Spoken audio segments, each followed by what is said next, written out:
phenomenon has cropped up at several Army bases these days, a so-called underground GI press, which consists largely of anti-war newspapers. Military authorities are clamping down hard on the papers. Fort Knox, Kentucky, Travel and Adventure, Fort Gordon, Georgia, The Last Harass, Washington, Fort Benning, Georgia, Chanute Air Force Base, Four-Year Bummer, Fort Dix, New Jersey, Shakedown, Fort Hood, Texas. Fatigue Press is published by a group of radical soldiers stationed at this Army base. And we used to distribute it clandestinely on base. We'd go around and leave bunches of them in barracks. We'd go through barracks at night and leave them on foot lockers. And if you were caught distributing literature on base, that was a court-martial offense. Despite the military's best efforts, the underground press became the lifeblood of the GI movement, as the Army's own recruiting slogan, "Fun, Travel, and Adventure," turned into the popular GI expression, "Fuck the Army." There must have been close to 300 anti-war newspapers written, produced, and published on bases all throughout the world. It was wherever there were GIs, American GIs in the world.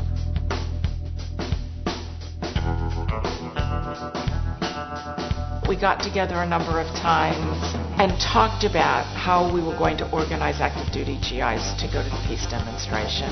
And then I remember also hearing about the B-52 bombers that were dropping leaflets on Vietnam, urging the Vietnamese to defect.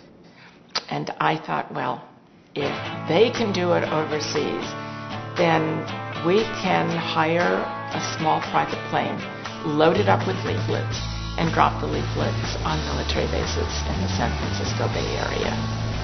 Thousands and thousands of leaflets.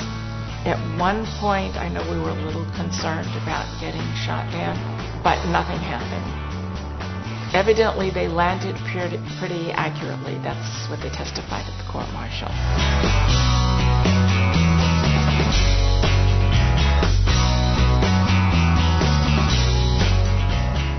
I grew up believing that if our flag was flying over a battlefield, that we were on the side of the angels. My father fought in the Second World War. He won awards and medals, and, you know, I grew up during the good wars.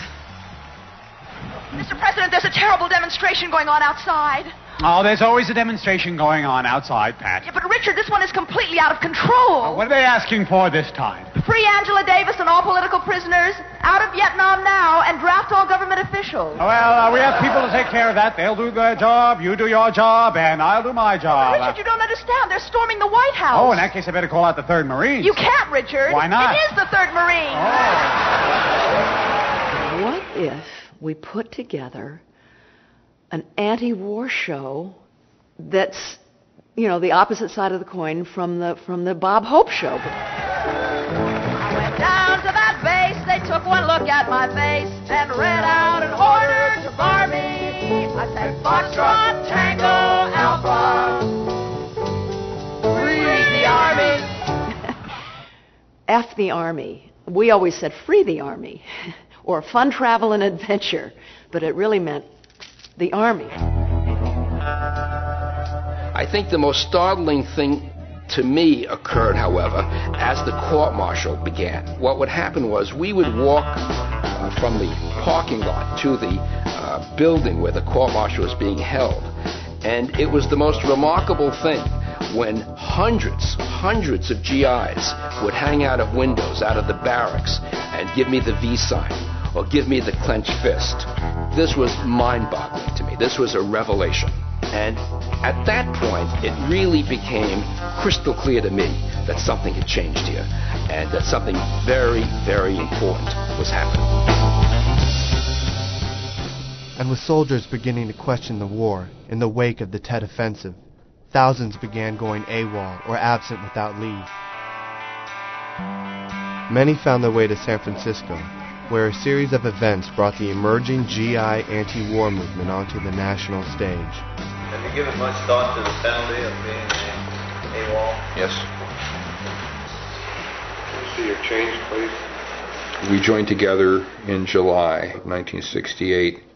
We took sanctuary in a church and chained ourselves to ministers. We essentially called the press and said to them, we're not going to Vietnam. We're refusing our orders, and in fact, we're resigning from the military to come and get us. They had nothing to lose. And it had no idea what was going to come. And that's a free place. It's a really free place, you know. You don't know what's going to happen, you know where you're going, but you know what you're doing.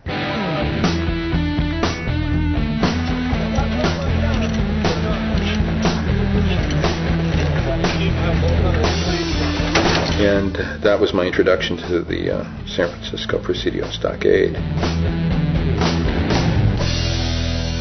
For 19-year-old Private Michael Bunch, life in the Army had been little more than a series of AWOL violations. His last stop was here, the Presidio stockade, where he was fatally shot last Friday while trying to escape from a work detail. So we reacted viscerally and with anger and disgust and outrage. And then things started to calm down because we started to plan. We came to a decision that the best thing we could do was to have some kind of a demonstration. At a certain point, Commandant came out and read us the Mutiny Act, and we just kept singing louder and kind of linked arms and singing.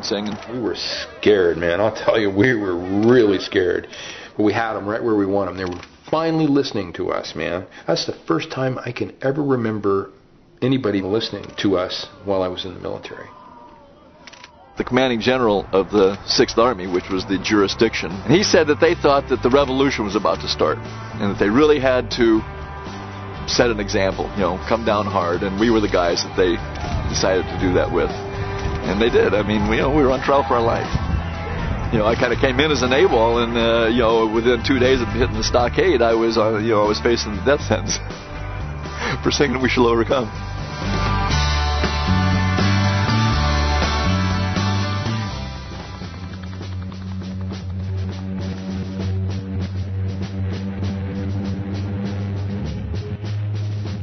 How did you come to the decision to desert? When you're laying on your back and you can't move for day in and day out, you have a lot of time to think. So you think about what you did, what you've done, things that you've gone through, the people that you've killed, the people that have died. Then you actually see what I saw, what was going on in the States. Dudes are running down the streets and wearing the same kind of uniform that I got. They're in Memphis. They're beating up on people. Wait a minute. We over here beating up on people over here. And you're beating up on black people. Dogs are running everywhere. Tanks are on the streets. This was Armed Forces Day, and in many cities across the country there were the usual parades, displays, and bands. But the recent surge of protest over the war in Indochina cast a shadow over today's activities. This was even true at some military bases where the presence of anti-war demonstrators led to the cancellation of planned observances. 1,000 GIs marched the first year right outside the base. And they told people it was off limits, and they told people that if you went there you were going to get arrested. The store owners downtown were putting up plywood coverings on their windows because the cops told them it was going to turn into a riot. But then people decided to change it to Armed Forces Day because, we thought making fun of your enemy was as valuable as yelling at him. The second year, 1971, it had to be 3,000-4,000 on the streets.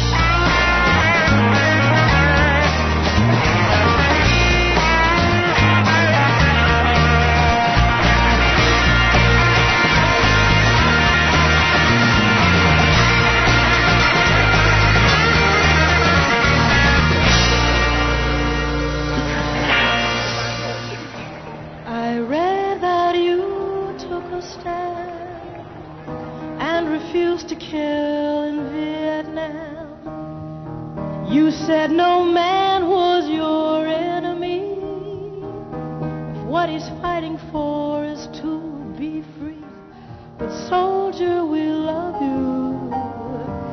Yeah, soldier, we love you. Standing strong, 'cause it's hard to do. What do you know? Must do, 'cause it's true. Yes, it's true. They locked you up in their stockades.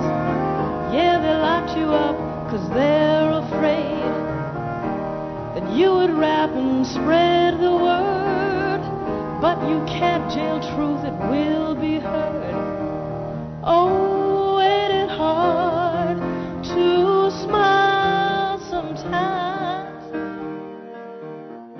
In April of 1971, thousands of Vietnam veterans against the war converged on Washington, D.C., and threw their medals onto the Capitol steps. We don't want to fight anymore, but if we have to fight again, it'll be to take these steps.